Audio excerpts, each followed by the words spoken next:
My friend, do you know how to be wise? Truthfully, how many of us would answer yes? So how do we learn wisdom? The good news is that for those of us who are seeking to incorporate the first two parts of the serenity prayer, which are, God, grant me the serenity to accept the things I cannot change, number one. And number two, and give me courage to change the things I can. The wisdom to know the difference between one and two follows. Yes, we need to learn. We need to become more discerning, develop clarity of mind, mental discipline, and freedom from personal bias. And as we learn to accept those things we cannot change and begin to change the things we can, the gray area shrinks. In other words, when you and I get in the habit of seeking God and obeying our conscience, we find we already have more wisdom than we might imagine. Now there is an old Persian proverb that sounds more like a tongue twister than sound advice, and maybe some of our high school speech teachers forced some of us to recite it. It goes like this: He who knows not, and knows not that he knows not, is a fool. Shun him. He who knows not, and knows that he knows not, is a child. Teach him. He who knows, and knows not that he knows, is asleep. Wake him. He who knows, and knows that he knows, is wise. Follow him. You know, I believe all four of those types of people can be found in any university, in any business, in any neighborhood, and in any church. People like that don't wear anything special that signals them out. You'll never have someone walk up, shake your hand, and say, "Hi, I'm Eli, I'm a fool." At least you won't hear that from this Eli. Chances are good that the last thing that person wants you to discover is the deep down truth that he knows not that he knows not. Then how in the world are we to know whom to shun, whom to teach, whom to awaken, and whom to follow? Wisdom is the answer. Skill and accuracy in reading character, the ability to discern, to detect and identify the real truth, to see beneath the surface correctly and size up the situation, and to read between the lines. Is it a valuable trait? Is it worth the cost and the effort? Proverbs tells us that it is. Proverbs chapter 4. Get wisdom. Get understanding. Do not forget my words or swerve from them. Do not forsake wisdom, and she will protect you. Love her, and she will watch over you. Wisdom is supreme. Therefore get wisdom, though it costs all you have. Get understanding. In our text from the Old Testament, Shirley read of a scenario where true wisdom comes from. God has given King Solomon the chance of a lifetime. Solomon has just been made king of Israel in the place of his father David. Solomon is young and somewhat overwhelmed. And God appeared to Solomon in a dream and bids him to ask for whatever he wants and he desires. And Solomon doesn't hesitate. And God is thrilled with Solomon's response. Solomon does not ask for riches. He doesn't ask for a long life. He doesn't ask for victory over his enemies. He asks for wisdom. So give your servant a discerning heart and understanding mind to govern your people and to distinguish between right and wrong. For who is able to govern this great people of yours? And God is pleased to grant Solomon this request, and he becomes known far and wide. And if you read in chapter 4 of 1 Kings, it tells us that Solomon was wiser than anyone else, including a few individuals who were mentioned there. Though we don't know them really who they were, they obviously had the attention of people around them as being wise.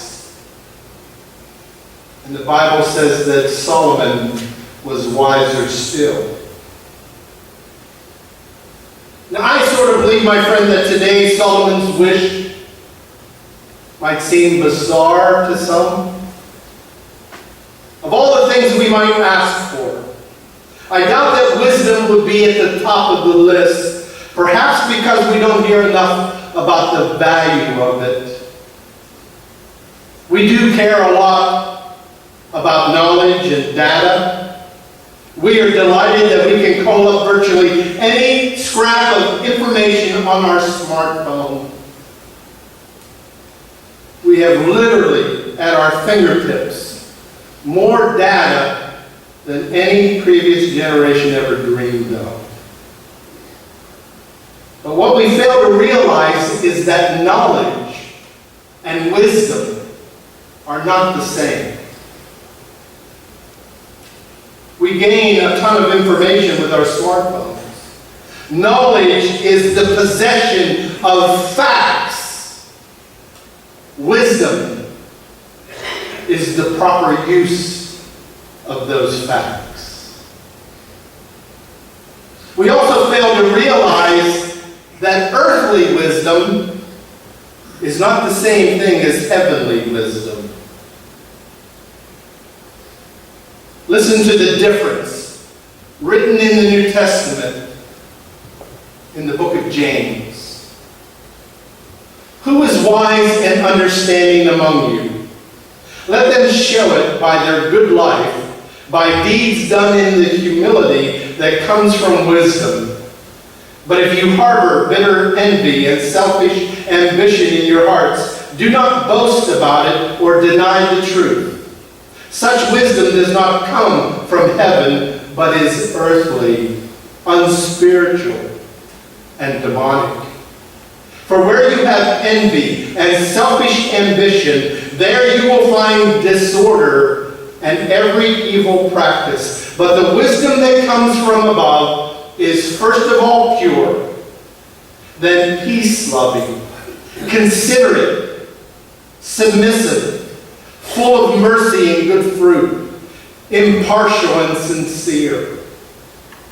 You hear the difference? The vast difference between wisdom of humans and the wisdom of God.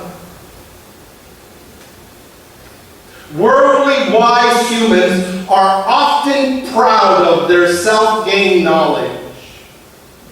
They have a cleverness that often they use to hurt people with their words.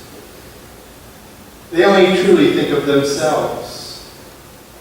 On the other hand, the true wise person, according to God's standard of wisdom, will show their wisdom by a holy and meek life. The wisdom we need comes from above. James states that it is first of all pure. The word first not only means first in the list, but also of first importance. The The primary fruit of divine wisdom is purity. The word means freedom from defilement, without condemnation, clean. It suggests not only a moral cleanliness, but also purity of motive.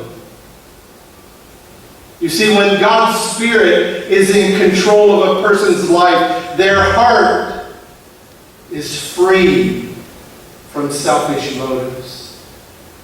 With that wisdom, we will seek God's will and not our own. Purity comes with a promise. Remember Jesus' words in the Sermon on the Mount? Blessed are the pure in heart. What follows?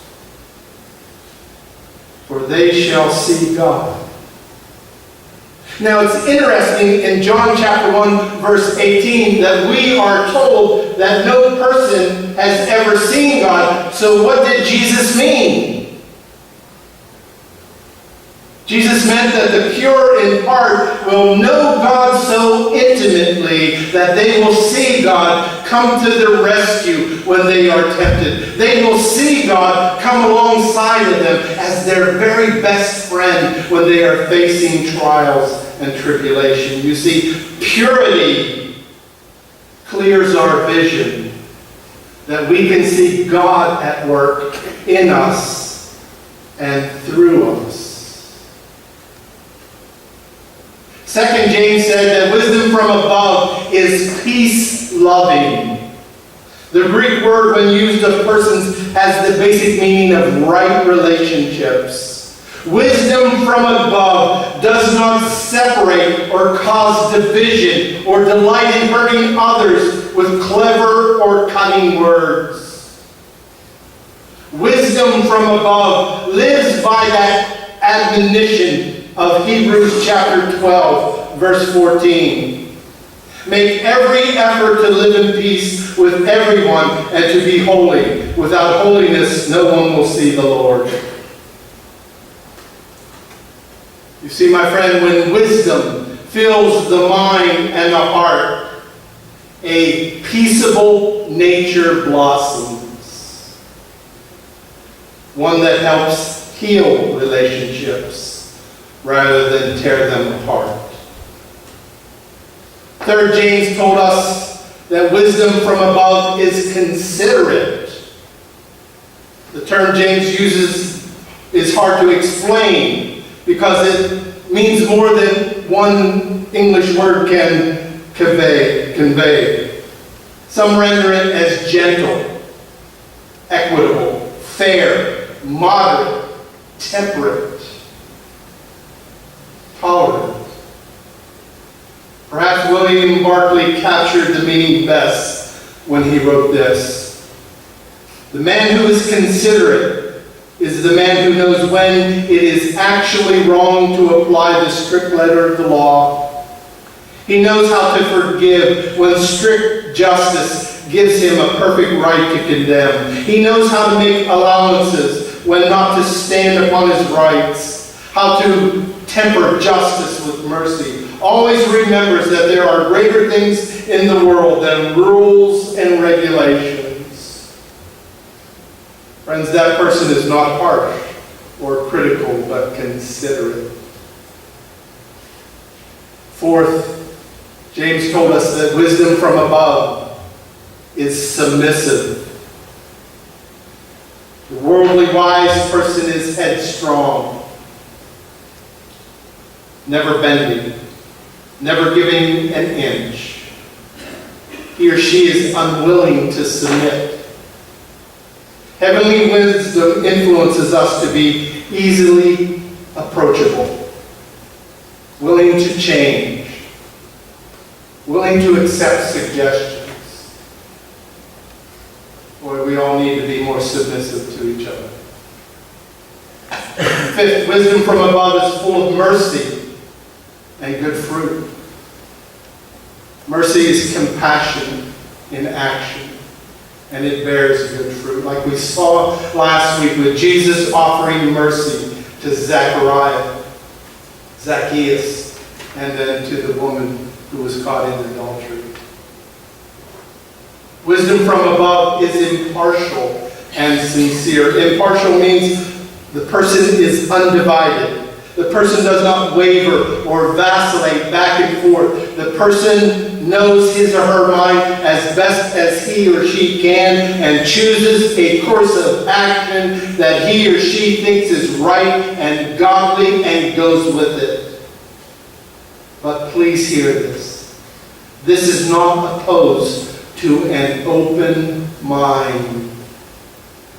Heaven forbid, friends. We all need to have an open mind so that we can learn, that we can grow, that we can change. As Christians, our wisdom is based on Christian certainties which come to us from God through Christ.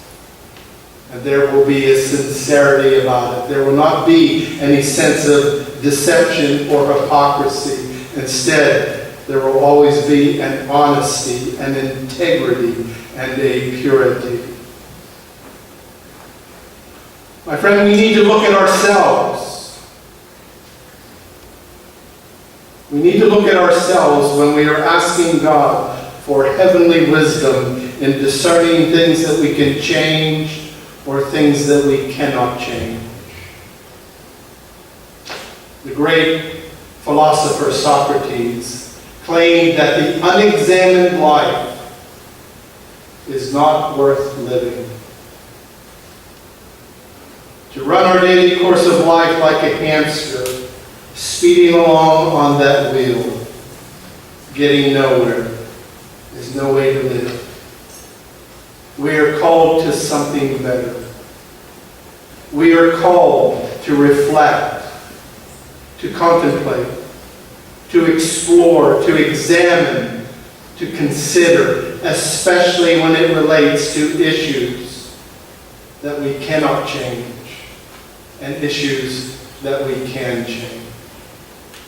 Heavenly wisdom will be ours if we sincerely seek it, follow God when it is given, and give Him glory. But remember this, you and I cannot truly find ourselves outside of ourselves. And we cannot truly find the wisdom from above outside of God.